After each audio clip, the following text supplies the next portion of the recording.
Rebirth of mysterious princess. Episode 9। रात के वक्त 12 बजे। अर्श का मास्टर बेडरूम। अर्श पिया को अपनी बाहों में जकड़ सोया हुआ था। तभी धीरे से अर्श के मास्टर बेडरूम का डोर ओपन हुआ और कुछ लोगों की परछाई अंदर आते हुए नजर आई, जैसे कोई डिटेक्टिव अर्श के मास्टर बेडरूम की तलाश लेने घुसा हो। पूरे रूम में इस वक्त अंधेरा वाला हुआ था। वो परछाई घिरे घिरे उन दोनों के बेड की तरफ बढ़ने लगती हैं। तभी इत्तेफाक से पिया की नींद खुल गई, क्योंकि अर्श ने उसे इतनी टाइटली पकड़ा था कि उसकी कमर में दर्द होने लगा था। वो अपनी आंखें मसलते हुए अर्श को मन ही मन कोसते हुए जैसे ही करवट बदलने को होती है कि तभी उसकी नजर उस परछाई पर पड़ी।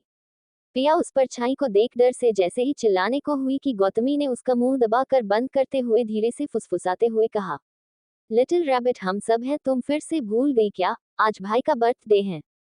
पिया जैसे ही कुछ बोलने को हुई कि तभी अर्श की भी नींद खुल जाती है।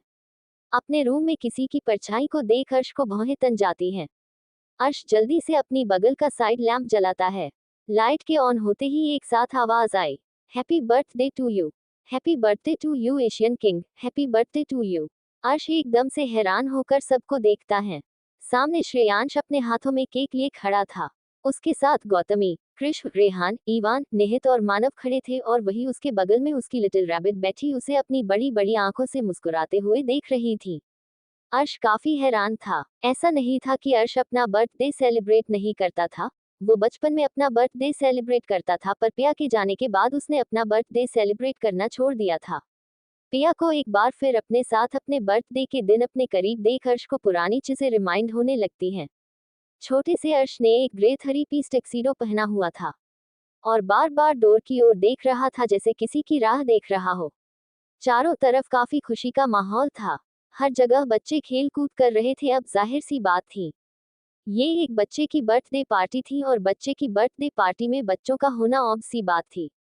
लेकिन छोटे अर्श को उन बच्चों से नहीं बल्कि किसी और से मतलब था, और वही उसकी नजरों से दूर थी। वही अर्श की मॉम आयशा जैन पार्टी में आ रहे गेस्ट्स का वेलकम कर रही थी। तभी आयशा जैन अर्श के पास आते हुए प्यार से बोली, अर्श, क्या हुआ बच्चा? आज के दिन भी आपके फेस पर स्माइल गायब है, ऐसा क्यों माय बेबी? तो अर्श हल्के गुस्से और नाराजगी के साथ में बोला, देखिए ना मॉम, आज मेरा बर्थडे है, पर फिर भी लिटिल रैबिट इतना लेट है, अभी तक नहीं आई। अर्श की शिकत को सुन आयशा जी बोली, बच्चा लिटिल रैबिट आ ही रही है, मैंने अभी अभी ईशानी से बात की तो उसने कहा कि वो अभी रास्ते में है, बस थोड़ी देर में पहुंचती ही रही होगी। और तुम कब बड़े होगे बच्चा? अब तुम 13 के होने वाले हो और हर वक्त गुस्सा करना अच्छी बात नहीं है। तो अर्श इस बार इरिटेटिंग टोन में बोला, मॉम, मैंने आपको कहा ना कि आप मेरे को लिटिल रैबिट गिफ्ट में दे दो, फिर मैं कभी गुस्सा नहीं करूंगा, प्रॉमिस। और मैं लिटिल रैबिट को भी बहुत सारा प्यार करूंगा और केयर भी करूंगा, जस्ट लाइक यू एंड पापा एंड ईशानी माँ एंड विहान अंकल। आयशा जैन जब अर्श की ये बात सुनती है तो वो स्माइल करते हुए कहती हैं, ओहो बेबी, अभी आप बहुत छोटे हो, जब आप बड़े हो जाना तब आप खुद लिटिल रैबिट को अपने पास रखना और जीना मन करे उतना प्यार और केयर करना, ओके? तब आपको कोई नहीं रोकेगा, मैं भी नहीं। तो अर्श आयशा जैन को देख पूछता है, सच में ना? जब मैं बड़ा हो जाऊंगा तो मैं किसी की बात सुनूंगा, यहाँ तक कि आनंद दादू पिया के नाना जी की भी नहीं। आयशा जैन जो जानती थी कि उनका बेटा हद से ज्यादा जिद्दी है, वो बस स्माइल कर बोली, हाँ बाबा, आप किसी की मत सुनना, बस अपनी लिटिल रैबिट को अपने पास छुपा कर ही रखना, अब ठीक? तो अर्श ने अपनी मुंडी हिला दी। तभी मेन गेट से किसी के तोतली आवाज में चिल्लाने की आवाज आई, हैप्पी बर्थडे अर्शु। ये आवाज सुनते ही अर्श बोला, इस लड़की को मैं बिल्कुल नहीं छोड़ूंगा। और उस ओर देखने लगा जहां से पिया अपनी प्रिंसेस ड्रेस को अपने हाथों से फैलाए दौड़ते हुए आ रही थी। पिया अर्श के पास जाकर अपने नन्हे नन्हे हाथों से अर्श के हाथों को पकड़ बोली, हैप्पी बर्थडे अर्शु। तो अर्श नन्ही पिया पर नाराजगी दिखाते हुए बोला, तुम मुझसे बात मत करो। तो पिया भी अपना सिर हिलाते हुए प्यारी सी स्माइल के साथ बोली, ओके। नन्ही पिया की बात सुन अर्श की आंखें छोटी हो जाती हैं। वो जैसे ही नन्ही पिया को कुछ बोलने को होता है कि तभी ईशानी जी वहां आते हुए बोली, wish you a very very happy birthday my baby, my बच्चा। तो अर्श उन्हें देख मुस्कुराते हुए बोला, थैंक्स ईशानी माँ and I love you. Ishani ji अपने हाथों में पकड़े बड़े से गिफ्ट बॉक्स को अर्श को देते हुए बोली, अर्श बेबी, ये आपके लिए। तो अर्श एक नजर आयशा जी के पास खेल रही अपनी लिटिल रैबिट को देखता है, फिर उस गिफ्ट को, और फिर अर्श मुस्कुराते हुए अपनी ईशानी माँ का गिफ्ट ले लेता है। ईशानी जी भी उसे ब्लेसिंग्स देकर आयशा जी के पास आ जाती हैं। जहां नन्ही पिया और आयशा जी एक दूसरे से बातें कर रही थी। वही अर्श पिया को घूरे हुए बोला, इसे तो सच में मेरी कोई फिक्र नहीं, यहाँ तक कि मेरे लिए कोई गिफ्ट भी नहीं लाए, और मेरे एक बार बोलने पर चली भी गई, पूछा तक नहीं कि मैं क्यों नहीं बात कर रहा। तभी अर्श को नन्ही परी पिया अपने फ्रॉक को संभालते हुए दादू के पास जाती हुई नजर आती है। अर्श जल्दी से पिया को जाकर रोकता है और उसका हाथ पकड़ वहीं पास में छोटे से कोने में ले जाता है। अर्श नन्ही पिया को घूर कर देखने लगा, फिर अपने दोनों हाथों को सीने पर बांधते हुए बेहद सीरियस सिटीजन के जैसे सीरियस टोन में बोला, मेरा गिफ्ट कहाँ है। अर्श की बात सुन पिया अपने छोटे से नाजुक हाथ को अपने सिर पर मारते हुए बेहद क्यूट अंदाज में बोली, ओहो अल्तू तुम भी तया छोटे से बाबू की तलक गिफ्ट के लिए लोले हो। ओल मैं छोटू सा बाबू किधल गिफ्ट के लिए बतती। तो इस पर अर्श ने उसे अपनी आंखें दिखाते हुए कहा, अच्छा इसलिए तुमने मेरे लिए कोई गिफ्ट नहीं लिया, पर मेरे को मेरा गिफ्ट चाहिए, वो भी अभी। तो पिया अपनी टिमटिमाती मासूम आंखों से गुस्से वाले अर्श को देखते हुए बोली, अल्तू तुम मेरे साथ झगड़ा कर लए हो।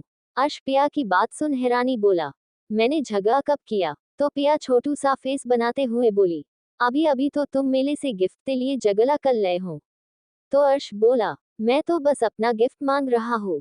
तो पिया मासूमियत से बोली, तो ऐसे थोड़ी देर में झगड़ा हो जाएगा ना, तुम समझदार हो ना, इसलिए अब झगड़ा छोड़ो और चलो हम आइसक्रीम खा के आते हैं। पर अर्श कहाँ मानने वाला था, उसने भी जिद करते हुए कहा, नहीं मुझे मेरा गिफ्ट चाहिए, उसके बाद ही कुछ करूंगा। तो पिया ने उसकी टक्सीडो की कोट को अपने नन्हे हाथों से पकड़ अर्श को नीचे झुकाया और अर्श के गालों पर अपने प्यारे प्यारे छोटे से लिप्स रख दिए, और फिर बोली, अब तीक मेरे पास यही गिफ्ट था।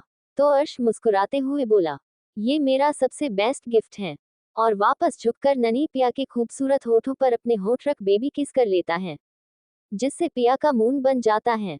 तो अर्श उसे घूर कर देखता है, जिसे देख नन्ही पिया जल्दी से बोली, अंशु मेले से एक पलो मिस कलो की अगर मैं कभी तुम्हारे बर्थडे पर नहीं लहूंगी तो तुम मेले को अपने पास बुला कर ही अपना बर्थडे सेलिब्रेट करना, ओके।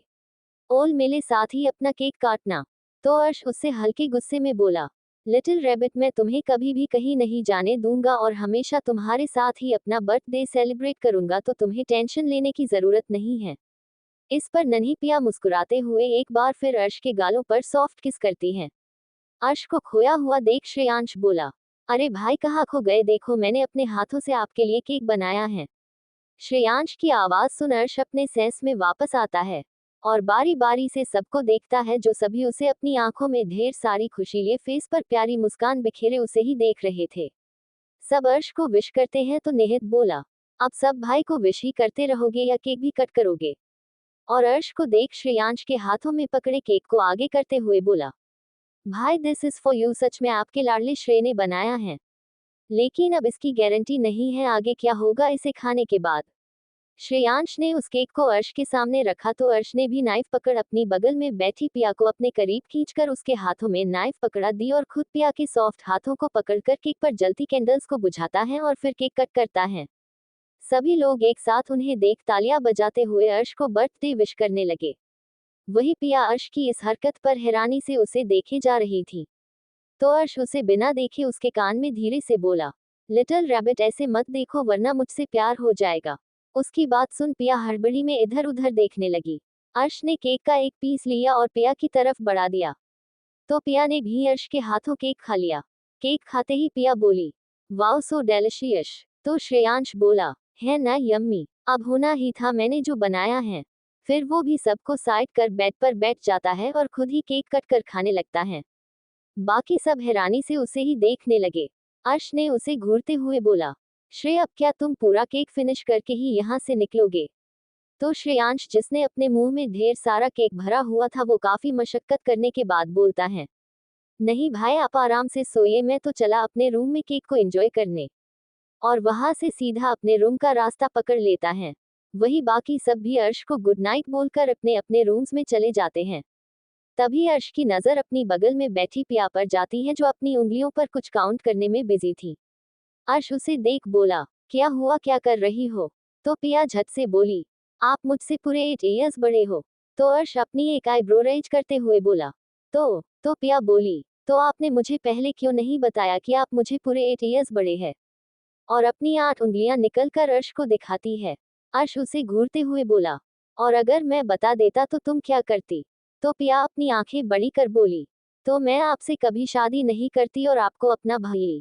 पिया इतना बोलते बोलते रुक जाती है, क्योंकि उसका मिस्टर हैंडसम देवल पति उसको ऐसे देख रहा था जैसे अभी उसके हलक से जान खींच लेगा।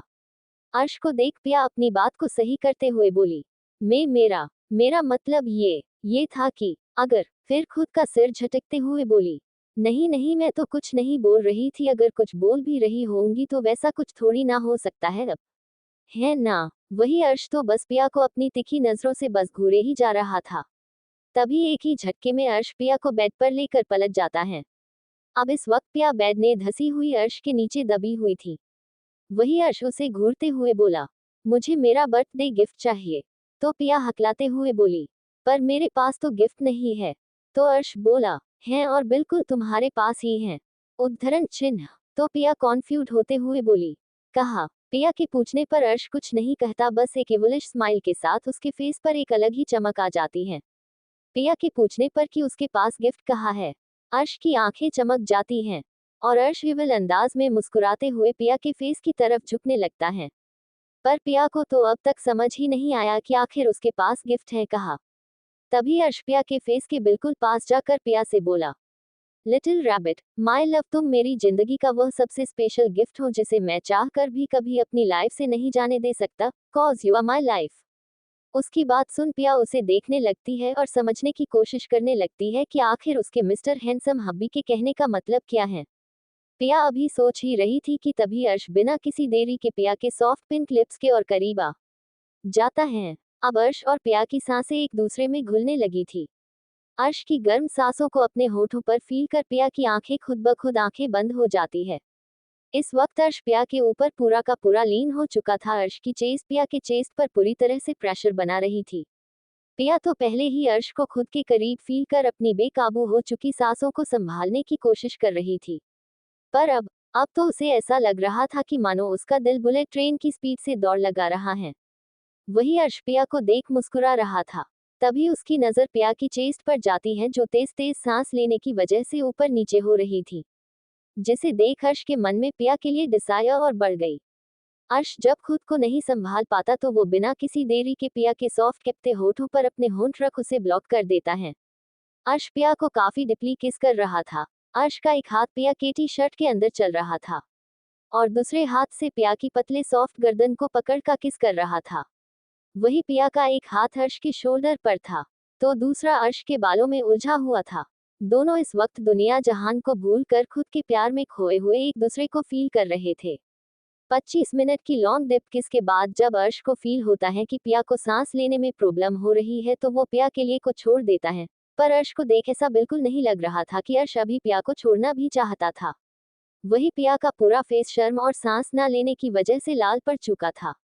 पिया लंबी लंबी सांस लेती हुई अपनी आंखें खोलती है, तो उसकी नजर अर्श की इंटेंस नजरों से मिलती है, जिसे देख पिया शर्मा कर अर्श के सीने में अपना चेहरा छुपा लेती है। अर्श पिया को ऐसा करता देख स्माइल करने लगता है। थोड़ी देर ऐसे ही रहने के बाद पिया को अपनी गर्दन पर किसी की गर्म सांसें फील होती हैं, जिसे फील कर पिया की आंखें बंद हो जाती है और अर्श की कॉलर पर पकड़ और भी टाइट हो जाती है। अर्श पिया के बालों में अपना फेस छुपाए उसके गले और गर्दन पर अपने होंठ से चूम रहा था। तभी अर्श पिया के कॉलर बोन पर बाइट कर देता है। बाइट की वजह से पिया की एक आह निकल जाती है। पिया अर्श को खुद से दूर करते हुए बोलती है, आह हटिए। तो अर्श पिया को और अपने करीब करते हुए सेडिक्टिव वॉइस में बोला, ओम क्यों जान। तो पिया गुस्सा होते हुए बोली, क्योंकि आपने फिर से मुझे किस किया और अभी अभी इतनी जोर से बाइट भी किया। ये सब बोलते हुए पिया इतनी ज्यादा क्यूट लग रही थी कि ना चाहते हुए भी अर्श ने एक बार फिर पिया के मुलायम होठों पर अपने होंठ रख ब्लॉक कर देता है। पिया की आंखें हैरानी से बड़ी हो जाती हैं। वो मन में सोचती है, इन्हें तो कोई फर्क ही नहीं पड़ता। अभी अभी मैं इन पर गुस्सा कर रही थी पर इन्हें तो को मतलब ही नहीं है मेरे गुस्से से। थोड़ी देर किस करने के बाद अर्श पिया को छोड़ देता है और उसे देखते हुए बोला, आज छोड़ रहा हूं पर अगली बार तुम्हें पूरी तरह से अपना बना लूंगा। और एक फिर अपने होठों से पिया के होठों को छू लेता है और पिया को अपनी बाहों में भरकर अपनी आंखें बंद कर लेता है। दरअसल अर्श पिया की एज को देखकर कुछ नहीं कर रहा था, पर जब इवान ने उसे बताया कि पिया के डैड और उसके नाना जी उसके बारे में पता लगा रहे हैं तो अर्श ने पिया के साथ अपने रिलेशनशिप को आगे बढ़ाने का सोचा, बट वो अपने और पिया के उस स्पेशल टाइम को और भी स्पेशल बनाना चाहता था। जिस वजह से उसने बड़ी मुश्किल से खुद को कंट्रोल किया था। अगली सुबह अर्श की नींद चूड़ियों की खनखनाहट से खुलती है। अर्श झल्लाते हुए जैसे ही कुछ बोलने को होता है कि तभी उसकी नजर मिरर के सामने खड़ी पिया पर जाती है। पिया को देखते ही अर्श की सांसें अटक सी गईं। अर्श पिया को देख बोला, आहे गॉड, ये लड़की एक ना एक दिन मेरी जान निकाल देगी। वही पिया ग्रीन कलर की सिल्क साड़ी पहने, बालों को खुला छोड़, हाथों में गोल्डन विथ ग्रीन चूड़ियां डाले हुए थी। होठों पर डार्क रेड शेड की मैट लिपस्टिक, मेकअप के नाम पर बस हल्का सा टचअप किए हुई थी। पिया मिरर के सामने खड़ी अपने मांग में सिंदूर लगा रही थी। अर्श बेड से उठकर उसके पास पहुंचा और उसने पिया के हाथ से सिंदूर की डिब्बी लेकर खुद उसकी मांग भर दी। अर्श पिया को ऊपर से लेकर नीचे तक स्कैन करता है। उसकी लिटिल रैबिट आज किसी मैच्योर बीवी की तरह दिख रही थी। पिया को देख अर्श का तो कंट्रोल लेवल हो डाउन होने लगा था। वही पिया हैरानी से अर्श को देख रही थी। अर्श उसकी तरफ बढ़ा तो पिया पीछे हटने लगी। पिया मिरर से बिल्कुल चिपक गई और अर्श उसके और करीब आने लगा। तभी पिया का फोन रिंग करता है। पिया अचानक से अपने आप को संभाली है और फिर अर्श की तरफ देखती है और फिर जल्दी से अपना फोन उठा कॉल रिसीव किया और बोली, हाँ श्री बोल, कैसी है तू। पिया अर्श को अपनी तिरछी नजरों से देख रही थी। तो उधर से श्रीशा बोली, मैं तो बिल्कुल ठीक हूँ, तू बता तू कैसी है और तू आज कॉलेज क्यों नहीं आएगी। वही पिया अर्श को ऐसे घूमता पाकर अनकंफर्टेबल फील कर रही थी। उसे समझ ही नहीं आ रहा था कि आखिर अर्श को हुआ क्या है जो वह कल रात से उसके साथ ऐसा बिहेव कर रहा है। फिर पिया ने श्रीशा की बात का जवाब देते हुए कहा, अरे आज ना दादी ने घर पर पूजा रखी है इसलिए मैं आज कॉलेज नहीं आ पाऊंगी और वैसे भी मुझे आज कॉलेज आने का बिल्कुल भी मन नहीं है। तो श्रीशा बोली, हाँ मुझे गौतमी ने बताया कि आज जीजू का बर्थडे है और आज शाम को पैलेस में ही एक छोटी सी पार्टी रखी गई है। तो पिया जल्दी से बोली, हाँ श्री, मैं तो तुझे बताना ही भूल गई। तो श्रीशा नाराजगी से बोली, क्या बताना भूल गई। तो पिया बोली, पार्टी के बारे में प्लीज तू आ जाना ना। तो श्रीशा बोली, यार मुझे आने का तो बहुत मन है और मुझे श्रेयांश ने भी बोला आने को, पर वहाँ वो बीना पुच का मंकी जो होगा और वो मुझे देखते ही मुझसे झगड़ा स्टार्ट कर देगा। तो पिया हंसते हुए बोली, ऐसा कुछ नहीं होगा और मैं श्रेयांश से बोल दूंगी, तू प्लीज आ जाना प्लीज। तो श्रीशा स्माइल करते हुए बोली, अच्छा ठीक है बाबा, मैं आ जाऊंगी अब खुश। तो पिया खुश होते हुए बोली, हाँ बहुत। वही अर्श कब से चुपचाप दोनों हाथ बांधे बस पिया को ही देख रहा था। कुछ देर ऐसे ही बात करने के बाद पिया कॉल रख देती है। पिया ने अर्श को देख मासूम सी शक्ल बनाते हुए पूछा, क्या हुआ, आप कब से मुझे ऐसे क्यों घूर रहे हैं, मैं अच्छी नहीं दिख रही क्या। और फिर खुद को देखने लगती हैं। अर्श ने पिया से कुछ ना बोलते हुए उसका हाथ पकड़ बेड पर बिठाते हुए कहा, क्यों, घूरने और मुझसे रिवेंज लेने का डिपार्टमेंट सिर्फ तुम्हारा ही है क्या। तो पिया पप्पी फेस बनाते हुए बोली, पर मैंने ऐसा कब किया। तो अर्श अपनी छोटी कर बोला, अच्छा तो तुम्हें नहीं पता। इस पर पिया चुप होकर अर्श को देखने लगी। अर्श पिया को एक टक निहारे जा रहा था और सोच रहा, क्या सच में उसकी लिटिल रैबिट वापस उसके पास आ गई है या ये कोई सपना है। नहीं बिल्कुल नहीं, ये कोई सपना नहीं है, सच में उसकी लिटिल रैबिट वापस उसके पास आ चुकी है जिसके लिए उसने जीना सीखा था, जिसके जाने से उसने जीना भी छोड़ दिया था, बस एक रॉबर्ट की तरह बस काम काम काम ही करता रहता था। फिर अपनी मॉम और पिया की मॉम को याद करते हुए खुद से बोला, मॉम देखा ना, मैंने आप दोनों से कहा था ना कि मैं अपनी लिटिल रैबिट से शादी करके ही रहूंगा, चाहे जो हो जाए, लिटिल रैबिट सिर्फ मेरी है, बस मेरी। पिया अर्श को खोया हुआ देख बोली, क्या हुआ, अब आप कहाँ खो गए, चलिए जल्दी फ्रेश हो जाए, दादी ने घर पर पूजा रखवाए हैं। ये बोल पिया जाने लगी तो अर्श उसके हाथों की पकड़ वापस अपनी तरफ खींचता है। इस मूव से पिया संभाल नहीं पाती और सीधा अर्श के ऊपर जा गिरती है। इस वक्त अर्श बेड पर और अर्श के ऊपर पिया गिरी हुई थी। पिया अर्श को देख बोली, क्या हुआ है आपको। तो अर्श उसके गालों को सहलाते हुए बोला, पता नहीं, पर जो भी हुआ है अब बस उसे तुम ही ठीक कर सकती हो। अर्श की बात सुन पिया उसकी फ्रिक करते हुए बोली, आपकी तबीयत तो ठीक है ना। और अपने हाथों से अर्श के माथे को तो कभी गर्दन को छू कर देखने लगी। अर्श उसकी हरकत पर मुस्कुराते हुए बोला, ओह जान, मेरी तबीयत ठीक भी है और कुछ नहीं हुआ मुझे। और पिया के फेस को कवर कर रहे बालों को उसके कान के पीछे करते हुए बोला, और मेरे हर तकलीफ की दवा सिर्फ तुम हो मेरी जान। अर्श की बातें सुन पिया अर्श के चेहरे को अपने नन्हे नन्हे हाथों में लेकर उसकी आंखों में देखते हुए बोली, सच में आप अपनी बढ़ती उम्र के साथ सठियाते तो नहीं जा रहे। पिया की बातें सुन अर्श अपनी आंखें दिखाते हुए बोला, वॉट यू मीन बाय बढ़ती उम्र के साथ? तो पिया मासूमियत से बोली, आप 30 ईयर्स के हो गए ना, इसलिए कहीं अब आप भी बूढ़े लोगों की तरह तो नहीं हो गए ना? तो बस मैं कंफर्म कर रही थी। तो अर्श पिया की बात सुन झटके से पलटकर खुद उसके ऊपर आते हुए बोला, लिटिल रैबिट, मैं तुम्हें किस तरह से बूढ़ा नजर आता हूँ?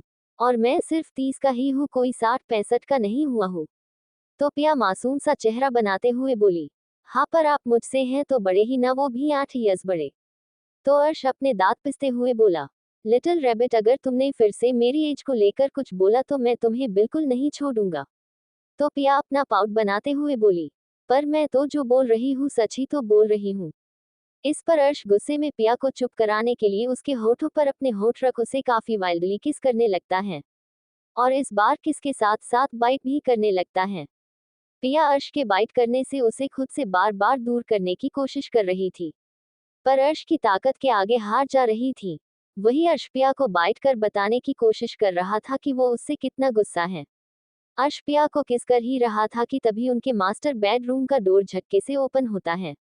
डोर पर खड़ा इंसान जब अर्श और पिया को देखता है तो अपना मुंह खोले बस देखता ही रह जाता है। तो आखिर अर्श और पिया की किस को ब्रेक करने कौन आया है?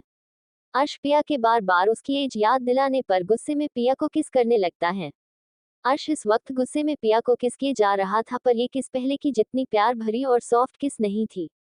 इस किस में अर्श की नाराजगी साफ झलक रही थी। ये किस पिया को ये बता रही थी कि उसका मिस्टर हैंडसम पिया से कितना नाराज है। वह पिया को बार बार किस करते हुए बाइट भी कर रहा था। अर्श के बाइट करने से पिया को काफी दर्द हो रहा था, जिससे पिया अर्श के चेस्ट पर अपने नाजुक हाथ रख उसे खुद से दूर करने की कोशिश करने लगती है। पर अर्श कहाँ इतनी जल्दी पिया को छोड़ने वालों में से था। अर्श पिया को अभी किस कर ही रहा था कि तभी उसके मास्टर बेडरूम का डोर झटके के साथ ओपन होता है। वही डोर पर खड़ा इंसान जब अर्श और पिया को इस पोजीशन में देखता है तो वो इंसान बेशर्मों की तरह अपना मुंह खोले आंखें फाड़े बस एकटक सामने पिया पर पूरी तरह से चढ़कर लेटे अर्श को देखता रह जाता है। डोर ओपन होने की आवाज सुन पिया अर्श के लोअर लिप पर जोर से बाइट कर देती है, जिससे अर्श झटके से पिया से अलग होकर उसे घूरने लगता है। वो कुछ बोलता या करता उससे पहले ही पिया अपनी आंखों में आंसू लिए जल्दी से अपनी साड़ी को संभालते हुए ड्रेसिंग रूम में घुस जाती है। अर्श जैसे ही पिया को कुछ बोलने वाला होता है कि तभी उसकी नजर डोर पर खड़े श्रेयांश पर पड़ती है, जो अभी भी अपना मुंह खोलकर अर्श को ऊपर से नीचे तक स्कैन कर रहा था। श्रेयांश को देख अर्श समझ जाता है कि पिया एम्बुलेंस फील कर यहाँ से गई है। अर्श श्रेयांश के ऐसे घूरने से इरिटेट होते हुए बोला, तुम यहाँ क्या कर रहे हो और ऐसे क्या देख रहे हो? तो श्रेयांश उछाल कर अर्श के पास आते हुए बोला, अरे भाई मुझे पता है मॉम ने मुझ जैसे हीरे का बस एक ही पीस बनाया था, तो जुड़वा होने का कोई सवाल ही नहीं पैदा होता। तो अर्श उसे घूरते हुए बोला, तो फिर मुझे अपनी लैला की तरह क्यों घूर रहे हो? तो श्रेयांश अर्श की पीठ पर चढ़ते हुए बोला, अरे भाई मैं आपको नहीं, मैं तो आपके इन लिबों पर लगे रेड शेड लिप्स मार्क को देख रहा था। हाय, कितना जच रहा है ये आप पर। और फिर बड़े ही प्रोफेशनल अंदाज में बोला, क्यों ना आप इसे हमेशा ट्राई करें। श्रेयांश की बातें सुन अर्श अपने अंगूठे से अपने होठों को छू कर देखता है तो एक पल के लिए मुस्कुरा देता है, पर फिर जल्द ही अपनी स्माइल को छुपाते हुए श्रेयांश को घूरते हुए बोला, जस्ट शट अप और अभी उतरो मेरे ऊपर से। तो श्रेयांश बेशर्मों की तरह बोला, ओह भाई भाभी के आते ही आप इतना बदल गए, पहले तो ऐसे नहीं बोलते थे और वैसे भी आप भाभी के ऊपर चढ़ सकते हो तो मैं आपके ऊपर क्यों नहीं चढ़ सकता। श्रेयांश की बात सुन अर्श उसे अपनी तिखी नजरों से घूरते हुए बेड पर पटक देता है और उसे घूरते हुए बोला, तुम्हें बहुत शौक है मुझ पर चढ़ते का, रुको तुम्हें अभी बताता हूँ। तो श्रेयांश अपनी कमर को सहलाते हुए बोला, भाई मुझे आप पर चढ़ने का कोई शौक नहीं है, आपको ही मेरी लिटिल भाभी पर चढ़ने का शौक चढ़ा है। बेचारी मेरी भाभी। अर्श श्रेयांश की बात सुन उसके पीछे भागता है, पर श्रेयांश उसे चिढ़ाते हुए हंस रहा था और इधर उधर अर्श से बचकर भाग रहा था। तभी श्रेयांश मौका देख रूम से निकलकर बाहर भागता है। भागते हुए श्रेयांश की नजर लिविंग एरिया में बैठे सब लोगों पर जाती है। सबको देख श्रेयांश चिल्लाते हुए बोला, दादू प्लीज सेव मी। श्रेयांश की आवाज सुन सभी स्टेयर की ओर देखते हैं, जहां अर्श छोटे बैताल के पीछे गुस्से में भाग रहा था। अर्श को श्रेयांश के पीछे ऐसे भागते हुए देख सभी हैरानी से उन दोनों की पकड़म पकड़ाई देख रहे थे। वहीं दादू और दादी मुस्कुराते हुए दोनों की नोक जोक देख रहे थे। श्रेयांश चिल्लाते हुए अपने दोनों हाथ ऊपर कर भागते हुए बोला, यार कोई तो बचाओ वरना मेरा डेविल भाई आज मुझे स्वर्ग लोक की यात्रा पर भेज कर ही मानेगा। तो निहित अर्श को चीयर अप करते हुए बोला, कम ऑन भाई, इस शुतुरमुर्ग के चूजे को बिल्कुल मत छोड़ना, बहुत होशियार बनता है ये। तो श्रेयांश अपने दांत पिसते हुए बोला, यू ब्लडी फूल, तुम्हें तो मैं बाद में देखता हूँ। रुक जाओ तुम, बस एक बार भाई के हाथों से बचने दो, फिर देखो मैं तुम्हारे साथ क्या क्या करता हूँ। श्रेयांश की वोनिक सुन निहित एटीट्यूड में बोला, ओह मैं तो डर गया। हैन, चल चल पहले तू भाई से बचकर तो दिखा, फिर मुझे देख लेना। श्रेयांश निहित की घूरते हुए मन ही मन अपना मुंह चलाते हुए निहित को गालियां दिए जा रहा था और अर्श से बचने की पूरी कोशिश कर रहा था। तभी दादी बोली, अर्श बच्चा अब रुक भी जाओ, देख कितना थक गया है श्रेय। तो अर्श बोला, बिल्कुल नहीं दादी, इसकी जुबान कैची की तरह चलने लगी है, जब देखो तब कुछ ना कुछ गलत बोलता है और गलत वक्त पर टपकता है। तो कृष्ण बोला, यार अर्श आज तेरा हैप्पी वाला बर्थडे है, आज तो तुझे सबकी गलतियां माफ करनी चाहिए, पर यहाँ तो तू यमराज का भाई बना घूम रहा है। तो श्रेयांश हाफते हुए बोला, ओ ये घुंघराले बालों वाले मॉन्स्टर, मैं तुम्हें किस एंगल से यमराज लगता हूँ जो तुम भाई को यमराज का भाई घोषित कर रहे हो। श्रेयांश की बात सुन सभी अपना माथा पीट लेते हैं। कृष्ण बोला, एबेल बुद्धि, मेरे बोलने का मतलब वो नहीं था, पर अब तुम खुद को ही यमराज मान बैठे हो तो मैं कर भी क्या सकता हूँ। श्रेयांश उसकी बात सुन दादी के पैरों में जाकर गिर पड़ता है और हाफते हुए दादी से कहता है, दादी प्लीज भाई को बोलो मुझे छोड़ दे, मैंने सब कुछ भूल जाऊंगा और किसी से कुछ नहीं कहूंगा, पक्का वाला प्रॉमिस दादी। वही निहित श्रेयांश की हालात पर किसी पागल की तरह अपना पेट पकड़े हंसे जा रहा था और श्रेयांश लंबी लंबी सांस लेते हुए उसे जानलेवा नजरों से घूरे जा रहा था।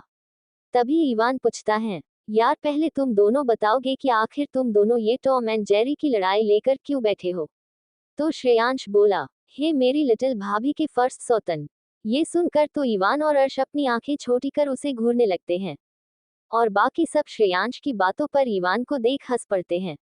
पर श्रेयांश जैसा प्राणी पूरी दुनिया में ढूंढने से ना मिले, श्रेयांश तो अपनी धुन में बोले जा रहा था। श्रेयांश बोला, दादी मैंने कुछ नहीं किया, आपको तो पता ही है कि मैं कितना शरीफ और मासूम बच्चा हूँ आपका, क्या आपको लगता है कि मैं कुछ गलत कर सकता हूँ। तो दादी श्रेयांश के बालों को प्यार से सहलाते हुए बोली, नहीं बिल्कुल नहीं, हमारा बच्चा इतना मासूम है कि ये सभी कुछ गलत कर ही नहीं सकता।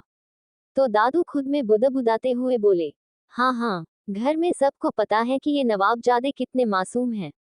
तो दादी दादू को आंख दिखाते हुए बोली, क्या कहा आपने। तो दादू दादी के सवाल पर सकपका हुए बोले, अरे हमने कहा कुछ कहा गुलाबो। तो दादी मुंह बनाते हुए बोली, वही अच्छा है आपके लिए, और आप हमारे बच्चों की बुराई करने से ज्यादा अपने इस गिटार पर ध्यान दीजिए। और दादू के हाथों में पकड़े गिटार की तरफ इशारा करती हैं। दादू मुंह बनाते हुए बोले, हाँ हाँ हमें भी आपके लाडले पोते में कोई इंटरेस्ट नहीं है हो। तभी कृष्ण पूछता है, एजेंट पैलेस के जागते हुए भूत, ये बताओ कि आखिर अर्श तुम्हारे पूछे ऐसे क्यों पड़ा हुआ था। कृष्ण के पूछते ही श्रेयांश अर्श की तरफ देखता है जो उसे ही वार्निंग भरी निगाहों से देख रहा था। श्रेयांश अपने दांत दिखाते हुए थोड़े शर्माने के अंदाज में बोला, अरे यार अब मैं क्या बताऊं और कैसे बताऊं। श्रेयांश को ऐसा करते देख सभी अपना अपना सिर बाहर निकल उसे देखने लगते हैं।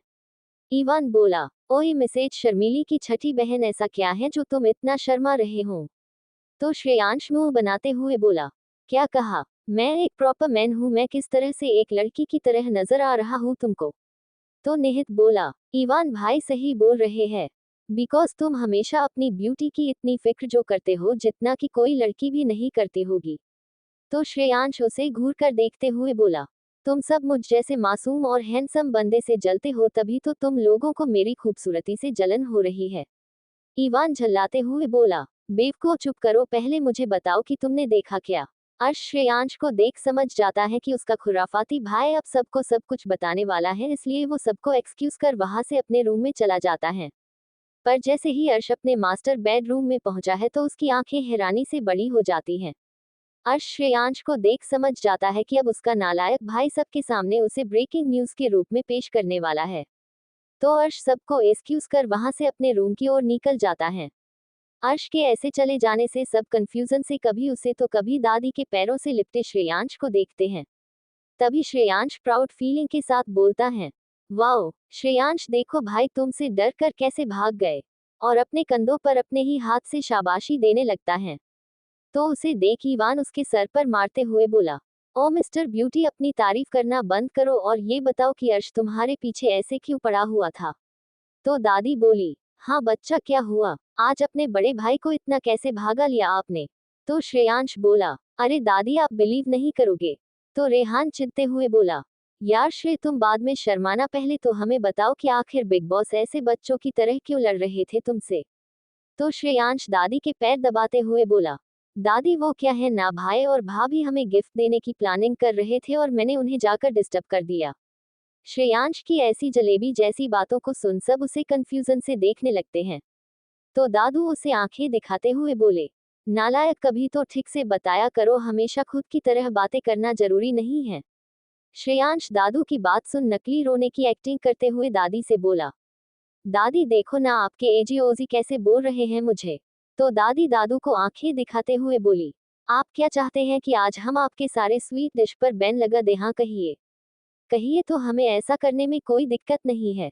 तो दादू बोले, खबरदार, जो आपने ऐसा कुछ कहा तो हमारी स्वीट डिश को अपनी नजर भी मत गिराएगा, क्योंकि वो सब हमारी पिया ने हमारे लिए बनाया है। तो श्रेयांश बोला, अरे दादी छोड़िए दादू को, आप पहले मेरी बात सुनिए।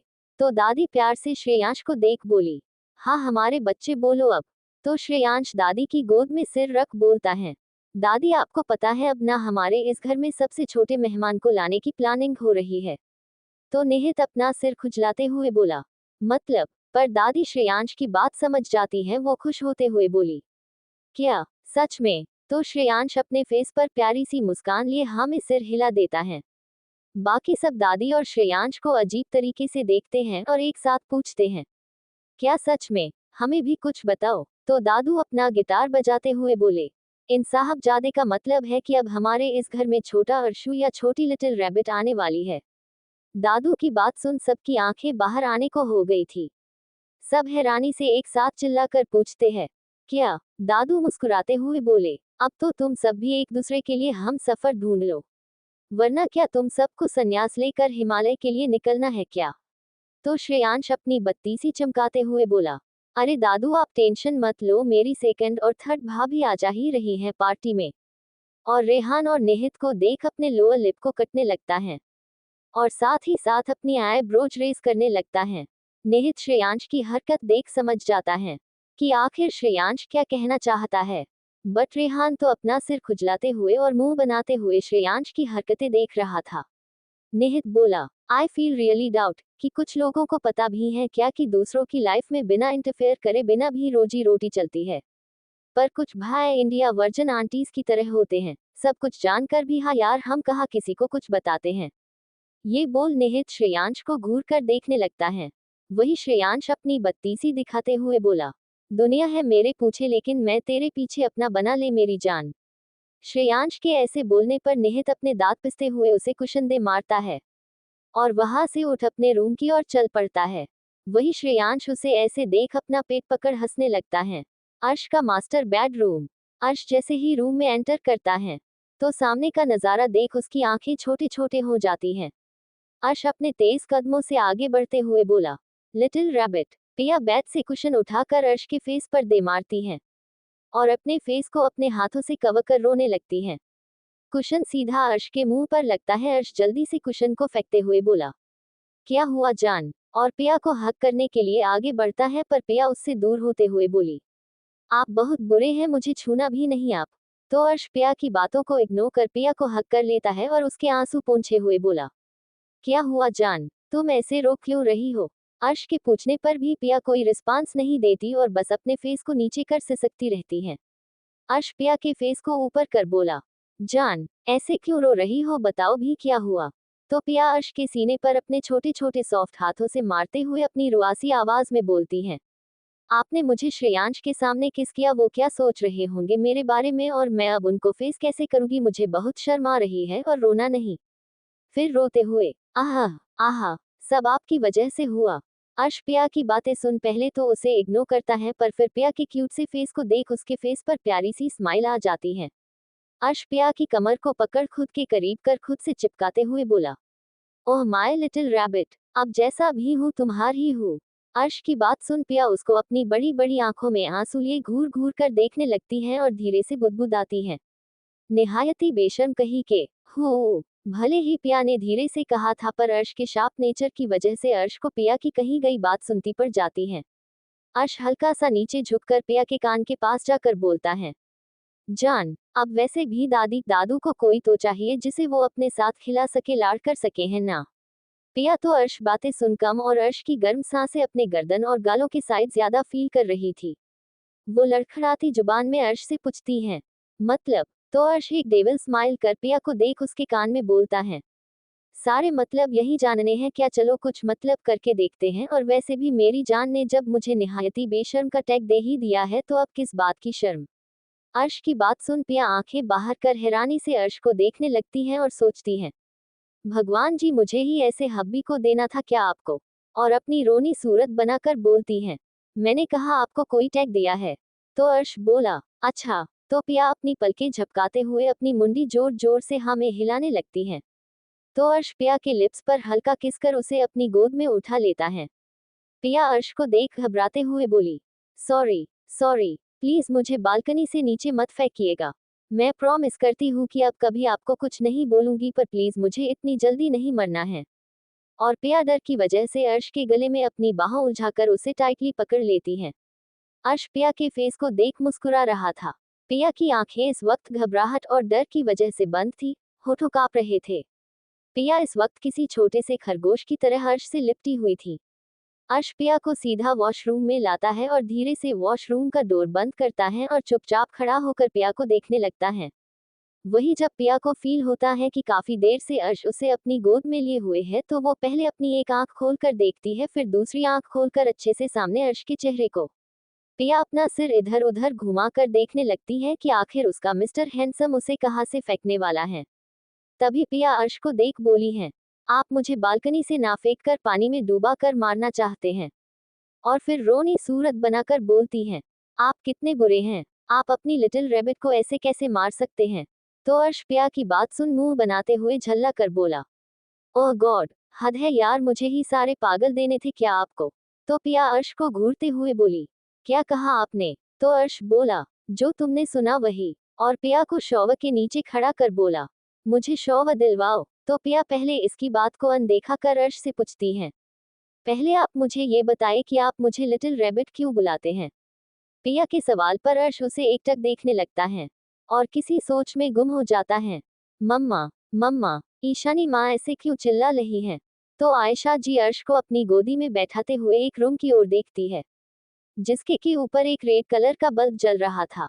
आयशा जी अपने आंसू पोंछते हुए बोली, अर्श बच्चा, ईशानी माँ की बेबी को हट हो गया है ना, इसलिए वो हमारे पास आ ही नहीं रही, इसलिए आपकी ईशानी माँ रो रही है।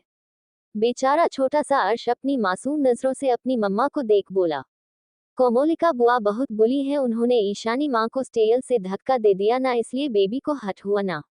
तो आयशा जी अपने आंसू को पोंछते हुए बोली, बच्चा ऐसे नहीं बोलते, वो बुआ है ना आपकी और बेबी को हट हुआ है, पर जब बेबी आ जाएगा ना तो हम उसका ग्रैंड वेलकम कर उसको मना लेंगे, है ना। तो अर्श हॉस्पिटल के उस रूम को देखते हुए बोला, मम्मा बेबी आ जाएगा ना। तो आयशा जी अर्श को गले लगाते हुए अपने भरे गले से बोली, हाँ बच्चा, हमारा बेबी आ जाएगा। कुछ देर बाद ईशानी जी की आवाजें आना बंद हो जाती हैं, तो श्रेयांश अपने नन्हे कदमों से उस रूम के बाहर दौड़ते हुए जाता है। तभी कुछ डॉक्टर्स बाहर आते हैं। उनमें से सबसे आगे खड़ी एक लेडी फीमेल डॉक्टर, जिन्होंने अपनी गोद में एक नन्ही सी जान को पकड़ा हुआ था, वो अर्श को देख बोली, हेलो हैंडसम, देखो आपकी लिटिल सिस्टर आए हैं। तभी आयशा जी उनके पास आते हुए बोली, सावी ईशानी कैसी है अब। तो सावी सीरियस होते हुए बोली, आयशा इतनी बड़ी लापरवाही आखिर हो कैसे गई। तुम्हें पता भी है अगर थोड़ी सी भी देरी हो जाती तो हम ना ही ईशानी की बचा पाते और ना ही बेबी की। तो आयशा अपनी आंखों में आंसू भर बोली, सावी वो ये सब कोमोलिका की वजह से हुआ है। ईशानी मुझसे मिलने अपने रूम से निकल नीचे आ रही थी कि कोमोलिक ने उसे स्टेयर से पुश कर दिया। तो सावी थोड़े गुस्से से बोली, मैंने कहा था ना कि उसे वापस मत आने दो, पर नहीं तुम दोनों कायड हॉटेड लोगों को कहा किसी की सुननी होती है। आयशा जैसे ही कुछ बोलने को होती है कि तभी अर्श अपनी तोतली जुबान में बोला, मम्मा मुझे बेबी को देखना है, दिखाओ ना बेबी को। तो आयशा एक नजर सावी को देखती है जैसे बोल रही हो, अभी सही वक्त नहीं है, हम इसके बारे में बाद में बात करेंगे। सावी भी हाँ में सिर हिला देती है और अर्श को देख बोलती है, बिल्कुल, ये देखो अपनी लिटिल सिस्टर को। और नीचे अर्श के पास बैठ जाती है। अर्श बेबी को देख कुछ सोचने लगता है और अपनी एक उंगली को आगे बढ़ाकर बेबी के रेड चिक्स को छूता है। बेबी को छूते ही अर्श को गुदगुदी होती है और जैसे ही वो अपने हाथ पीछे लेने को होता है कि तभी बेबी उसकी उंगली को पकड़ लेती है। ये देख सावी बोली, अरे वाह अर्श, आपकी लिटिल सिस्टर तो आपसे अभी से फ्रेंडशिप करना चाहती है। तो अर्श गुस्से में बोला, ये मेरी कोई लिटिल सिस्टर नहीं है। तो आयशा जी अपने घुटनों के बल बैठते हुए बोली, क्या हुआ बच्चा, ऐसे नहीं बोलते ना, देखो बेबी ने कितने प्यार से आपको पकड़ा है। तो अर्श पिया को देख उसके लिप्स पर किस करते हुए बोला, ये मेरी लिटिल सिस्टर नहीं, ये मेरी लिटिल वाइफ है। ये सुनकर तो सावी और आयशा सदमे में चली जाती है। सावी हैरानी से बोलती है, मुबारक हो आयशा, तू सास बन गई। तो आयशा उसे अपनो जान लेना नजरों से घूरते हुए बोलती है, तेरी बेटी की शादी तो मैं अपने बेटे से ही कराऊंगी। तो अर्श गुस्से से लाल हो हुए बोला, नो, मैं लिटिल रैबिट से ही शादी करूंगा मम्मा। तो सावी बोली, अरे यार, तेरा बेटा कितनी बार चॉइस बदलता है। ईशानी की बेबी से शादी करने को बोल रहा था और अब ये किसी लिटिल रैबिट से शादी करने को बोल रहा। एकदम अपने बाप पर गया है। बेवड़ा। और हंसने लगती हैं। आयशा जी उसे मुंह बनाते हुए घूर कर देखते हुए अर्श से बोली, बच्चा अब ये लिटिल रैबिट कौन है। तो और बेबी को देख बोला, ये है लिटिल रैबिट। सावी हंसते हुए बोली, अब तो पक्का तुम दोनों समधन बनने वाली हो। तभी एक नर्स उनके पास आते हुए बोली, सावी मैं पेशेंट को होश आ रहा है।